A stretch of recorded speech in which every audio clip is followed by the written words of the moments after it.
Ministria për Europën dhe Punët e Jashtme ka njoftuar se Baki Goxha, aktivisti shqiptar i ndaluar në flotiljen Sumud, ndodhet në shtetin izraelit.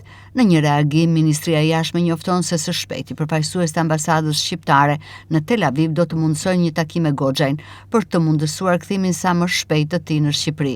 Ky është reagimi i parë nga autoritetet shqiptare për fatin e Goxhajt, pasi anija me cilën ai po udhtonte drejt Gazës raportohet se ishte qelluar me plumba gome. Më herët ditën e sotme disa pamje të rënda qarkulluan në rrjetet sociale ku aktivistët e Global Sumud Flotilja shfaqeshin me pranga në duar dhe kokat poshtë pasi u ndaluan nga forcat izraelite.